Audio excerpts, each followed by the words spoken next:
again so much. The hospitality has been amazing. Gwen and I met for the first time last night, but we'd been communicating since, and she had said something as we were walking the house, and she didn't even finish the conversation because we got interrupted, and she goes, my husband was wondering how you were gonna just come here, like you didn't know what you were getting yourself into. And I was laughing thinking about it when I was going to bed last night, but it's been amazing. And I had met Amy at an event I spoke at here in Cincinnati in April, and so I'm happy to be back. My first experience ever in Cincinnati was back in April, and so everybody is always so kind and hospitable, and I love it. My experience with eWomen dates back to about 6 years ago. I joined the Philadelphia chapter of eWomen when I first launched my Butler Bag company.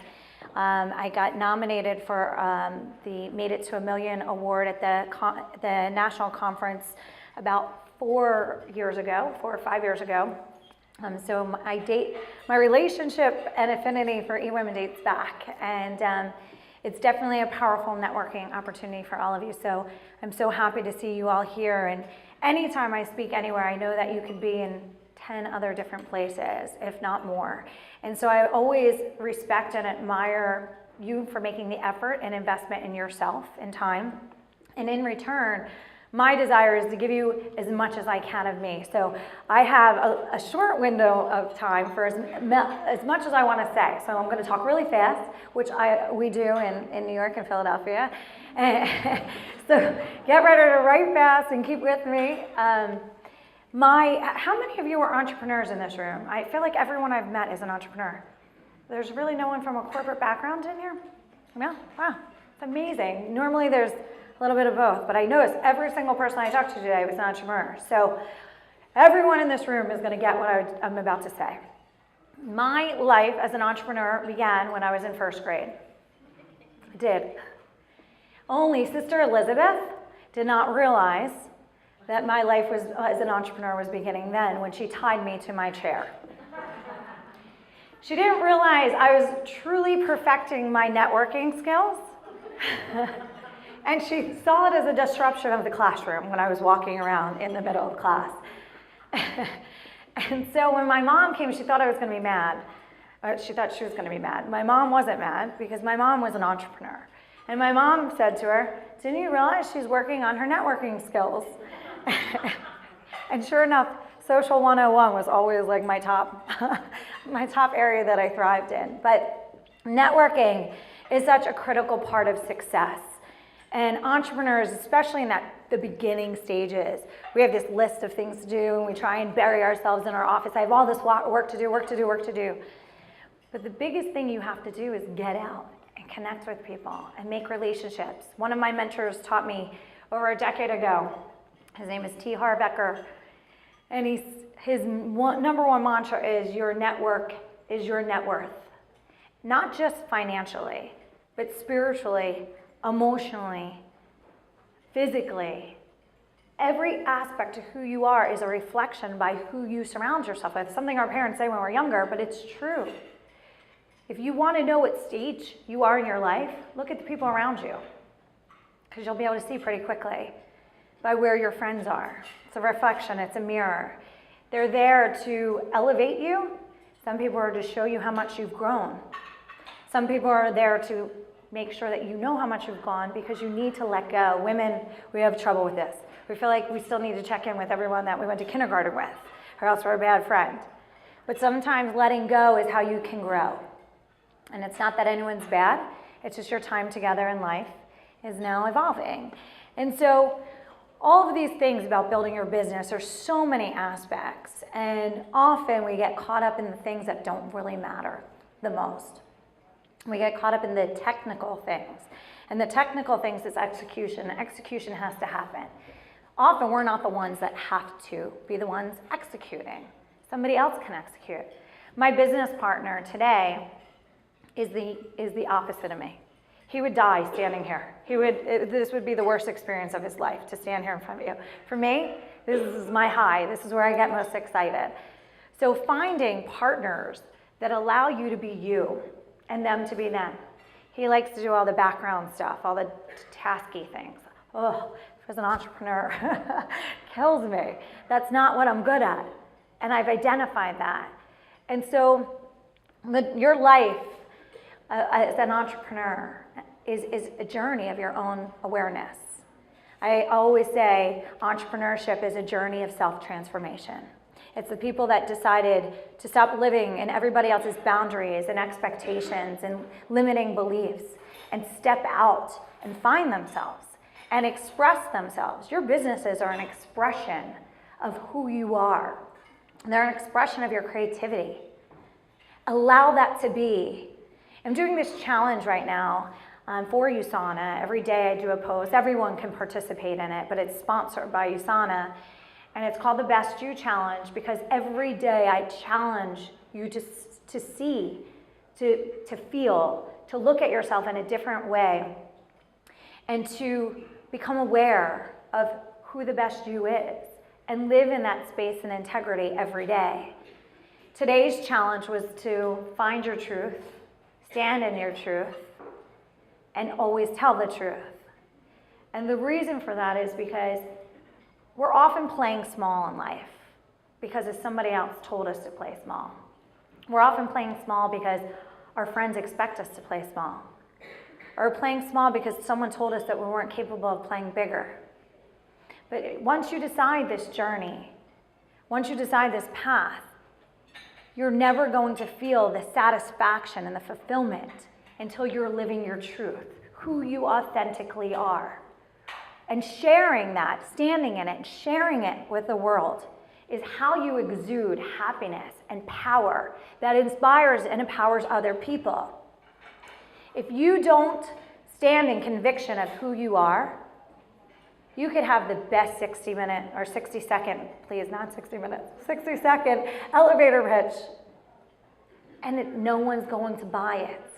They're not going to feel it. I get people asking me all the time, I want to know how to build my brand. And I look at them and I say, who are you? And they look at me like, what do you mean, who am I? Who are you? Because you will never know your brand until you know yourself. And until you start on that journey of awareness of yourself, you will never ever know your brand. And people feel that. They buy into what's true and authentic. People know when you're not standing in the best version of yourself. And it continues to evolve. Who we see ourselves to be 5 years from now is an evolution, but the evolution has to be occurring every day, waking up with the intention to be the best person that we can be in the capacity that we have today, which means making the right choices, which means being mindful. Mindfulness is one of the #1 tips to building your business. I'm going to give you some of the technical stuff that you're all thinking that you're going to hear today, but I'm going to give you the real juicy and meaty things first. The real things that matter. Mindfulness.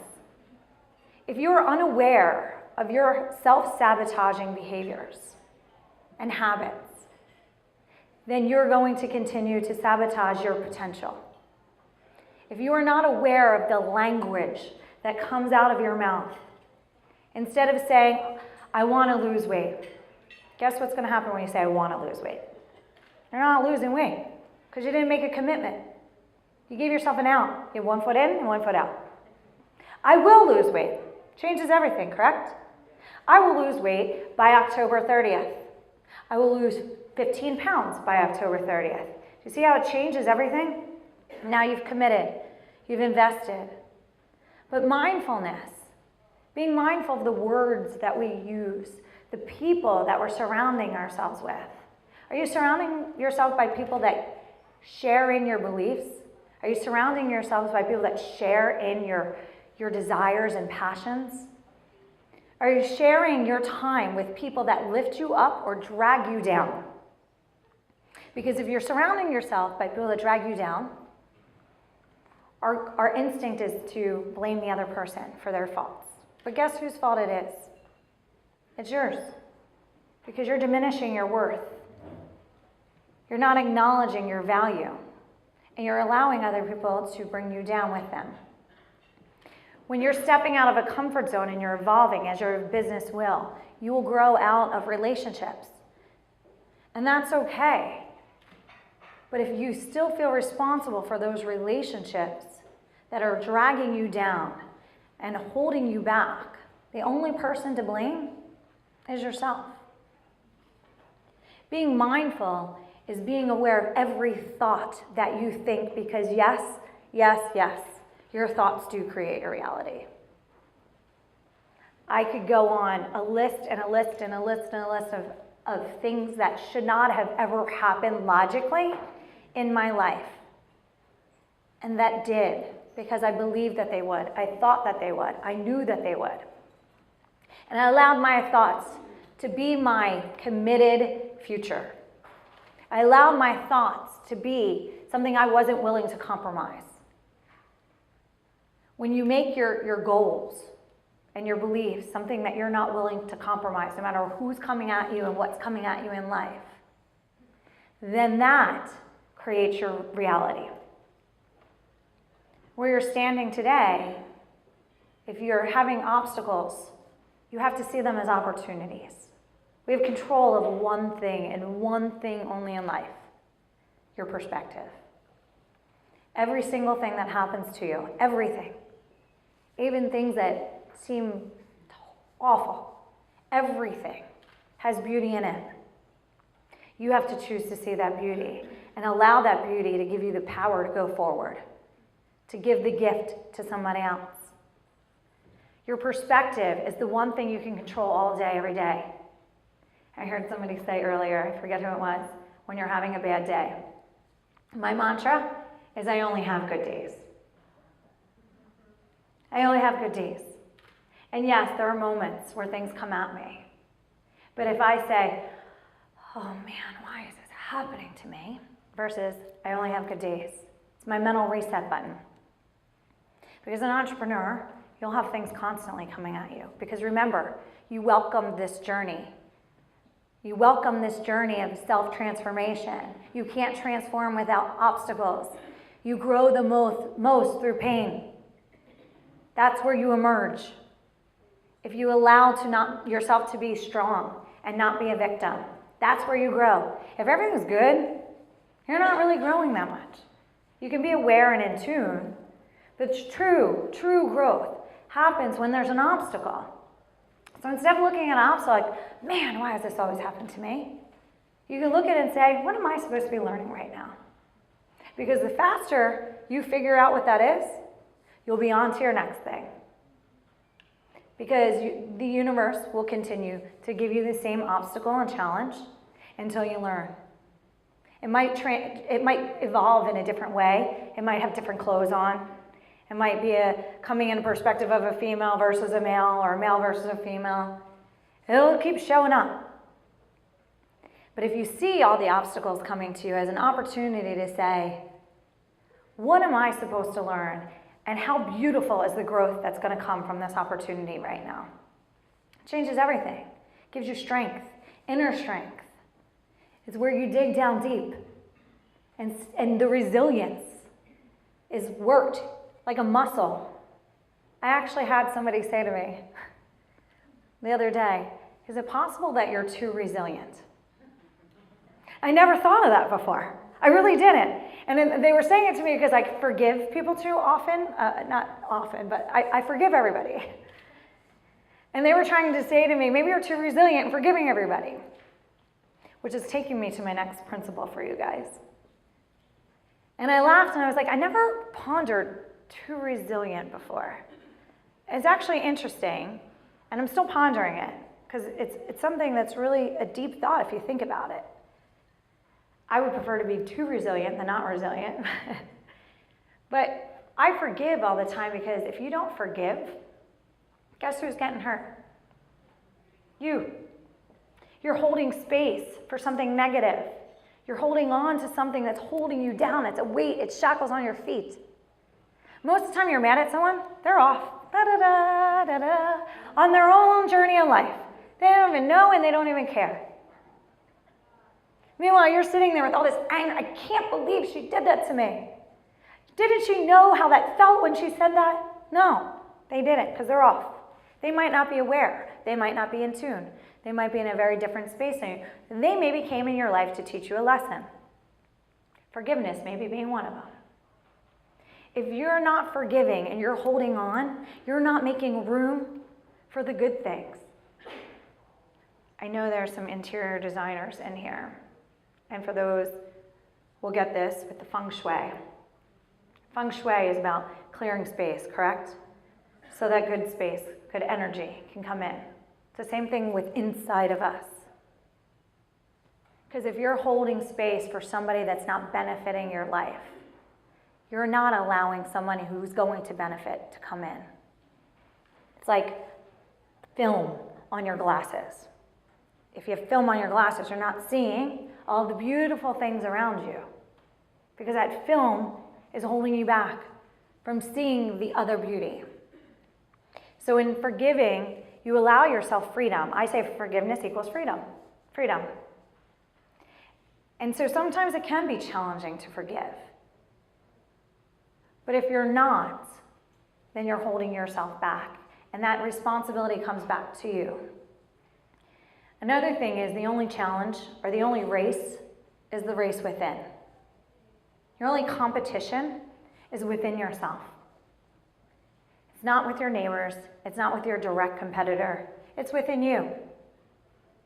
When I was a kid, I ran track. And I was in the Junior Olympics. And I was running the 200 and the 400 were my races then. And my coach was an Olympic runner at one point in time. And he said to me, you have the ability to win. You have the natural gift and talent to win. But there's something in you that every time you hear somebody right behind you with a, you turn around. And every time you turn or move your head, you lose seconds off of your time. And so sure enough, and I was running and I was in that final stretch, truly the final stretch, and I was in first place. And sure enough, what happened? Life gave me an opportunity to learn a really profound lesson. Because I heard the coming up behind me, and I turned my head as my coach had already pointed out that I did, and I turned and I tripped and I fell. And I lost. I didn't get anything. I mean, maybe last. But I lost that opportunity that I'd worked so hard for. But it's a metaphor of life. Because if we're constantly looking behind us and around us, we're not focused on our authentic gifts. Your uniqueness is your power. Your uniqueness. Every single one in here has a different uniqueness, which is a different set of power. I might say the same exact thing as somebody else, but the way somebody else presents it might resonate differently with other people. The stories that they have to have gotten to the conclusion is different, so it hits home with somebody else. Your uniqueness. You might have tons of other businesses around you that are similar to yours, but your uniqueness is what draws your customers. But if you're too busy being somebody else, your uniqueness isn't shining. Your gifts aren't shining. So you're not going to attract the people that you were supposed to. Being true and authentic and transparent exudes and radiates to the world happiness. People always say to me, how does it look like you're getting younger as you get older? Because I'm happier. The happier I get, the younger I get. And happiness is my fountain of youth. It's the only real fountain of youth. The happier I get, I know, the younger I appear to people. Because happiness is a sparkle in your eye, and it's an energy that you exude to other people. It's what people want to follow. That's true leadership. Leadership is not remembering somebody's name, shaking their hand with the right firmness, looking in their eyes, saying the names 3 times in their head so you don't forget it. That's not leadership. That's the technical stuff. True leadership is radiating an energy and a power that people want to follow, and they don't even know why they want to follow you. But whatever it is that you have, they want it. That's true leadership. It's kindness, it's consideration, it's generosity, it's living your life of service for other people. Going back to, you cannot build your brand until you know yourself. I was telling Gwen a story in the car ride here today, and I guess I was supposed to share it with you guys because it's just like in the front of my mind, and I probably wouldn't have thought of it today to share with you. But a couple years ago, a year and a half ago, I had my business partner steal from me. And not the one I told you about, a different one. And it was a really challenging time for me. And I felt betrayed, and I felt frustrated, and I felt set back, and I felt all of these emotions that would be a normal thing to feel. There was even a moment where I thought to myself, I don't know if I can do this again. I don't know if I can rebuild this again. How am I going to rebuild it again? And it really, truly was a gift. That time period of shedding. I mean, I shed the people around me, shed all the ideas of that time period. I shed a lot. And it allowed me to rebuild myself, to launch right now, which is one of my favorite businesses to date, which is called Empowered. And it empowers and inspires other people through jewelry, through clothes. It's all my quotes. During this horrible, terrible time, these women came to me. And they said, we've followed your career, we've watched you speak, we've read your book. And you have these quotes that are so refreshing and empowering, like, I only have good days. And we want to put it to jewelry. And I looked at them and I said, I never thought to do that before. And they said, well, we believe that it will give you more tools to do exactly what you do every day, to empower and inspire people. But prior to this, right prior to this moment, when I was struggling so much, I called a mentor that I hadn't talked to in a long time, who very much was a tipping point for me about a decade ago. And I said to him, I can't pull it together. I don't know who I am anymore. I don't know what to do. I'm visualizing everything, and every time I visualize, then I'm not getting the outcome that I visualized. And he said to me, in order to get on the path, we set goals. And goals are more superficial vehicle to get you to where you're going. And then once you get masterful in your goal setting, then you start to visualize, because that allows you a larger landscape to envision what most can't see for themselves, to envision big. Once you master visualization, in order to get the next level, you have to learn that this life isn't about you. It's about everybody else. And until you're clear in your intention of what all your goals and visualization is all about, you will not get any further. So if you want to go to the next level, you have to get clear, crystal clear, in who you are and why you do what you do. And it forced me to really reflect and take an enormous step back, because I would go on QVC and I would visualize selling out. I would visualize the time. I would visualize the sold out sign coming across. I would visualize it all. That week, I had a huge opportunity, because even though we know things and we believe them, we still need like validation and more validation for the validation. And so I got to test this theory. I went on QVC and it was like 3 o'clock in the morning, and no one sells out at 3 o'clock in the morning on QVC. It's not the ideal time. So I went on and I changed my visualization to an intention. Normally I'd visualize selling out in 4 minutes, and I had my Butler bag at the time. Instead, my intention was, number one, to give women whose lives are out of control a solution to make them feel more in control. And secondly, and more importantly, to inspire and empower anyone watching this who's had a dream like mine to go for it. I sold out that night in 3.5 minutes. And so some can call it coincidence. I will call it validation. And it forced me to become even more clear to understand what intentions are. And Gwen asked me in the car, what is yours? And my intention, my macro intention for life, is to empower and inspire as many people as possible to know that they're capable and worth more than they ever knew was possible. And most people want to empower and inspire people, but you got to get real with yourself. Real. Peel back, why do you want that for people? And once you have that intention, all the other things start to show up again. like those women. Those women came to me out of nowhere. I call them the miracle moment. It was a miracle moment. They came to me out of nowhere and gave me the platform to make that intention happen. As I shared also with Gwen in the car, my girlfriend at that time period looked at me and she said, when your message becomes clear, the megaphone also arrives. And my message became clear. My intention shifted. And so all of you, when you leave here today to build your business, I challenge you to become very clear in your intention. I mean clear, get raw, get real, get honest. Why you do what you do usually goes back to something that happened to you in your childhood. Usually it goes back to something that was hurtful, painful. And doing what you do is your own healing process too.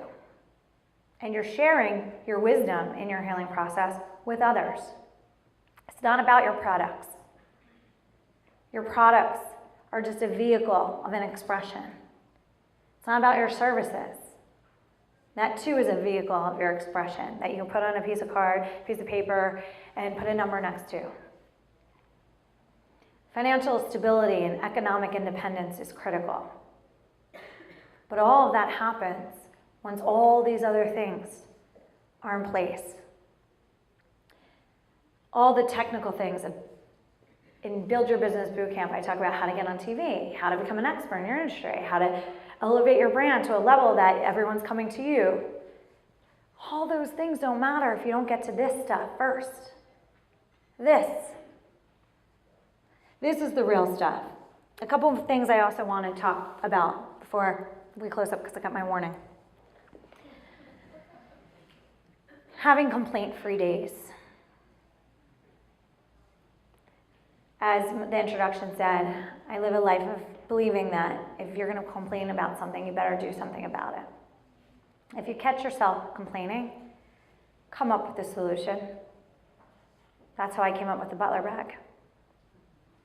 Because my mom always told me I wasn't allowed to complain about something unless I was going to do something about it. And I tell my children the same exact thing. It drives you from a complaint mindset, victim mindset, scarcity mindset, to an abundant mindset of solutions, tapping into your creativity, pushing you. I had no idea how I was going to come up with the solution for a bucket for a handbag. 6 months later, the solution arrived in my dishwasher with utensils in it while I was sleep deprived, nursing six-month-old twins. That's where it came to me. But I planted the seed when I complained. What is the solution going to be? I have no idea. I can't draw. Not even a stick person. Can't. I didn't go to design school, so all those people at FIT are sure going to be mad at me if I call myself a designer. What am I going to do? Another thing is having compassion. Compassion for everyone and everything. True compassion. And being a teacher. I said to you earlier about letting go of those people that drain you. You can still have compassion for them. And living with compassion and forgiveness can be a role model for them becoming aware and awakened. And then they can come back if they want to add value to your life as you are adding value to theirs. But compassion is something that people see and feel from somebody. Somebody who's being authentically compassionate. One other thing that's really simple, people don't get how important this is smile. All day, every day, smile. Think about what you feel when you see people that look like this. Do you want to walk up to them? Or if you see somebody smiling, you think, wow, they're approachable, they're open, they're welcoming. When you make a phone call to anyone, smile on that phone call because I can hear it and everybody else can hear it. Walk around the room if you can. I like to skip before I get on the phone. I kid you not. Skip. Because think about what kids look like after they're done skipping. Happy. Energies. Hi, right? I skip and then I make a phone call. Because that makes my energy higher. And the person on the other side is like, I feel like I just drank coffee hearing you speak to me. That's exactly how I wanted you to feel. Because they're buying into you and your energy. They barely even heard what I said. All they know is they felt like they had coffee talking to me. They felt energized and inspired and excited. Walk with the intention every day to empower and inspire people.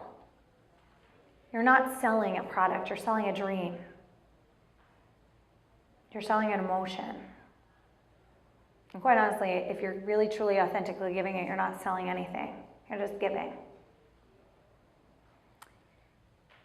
I thank you all for coming here today. I had a million more things to say to you.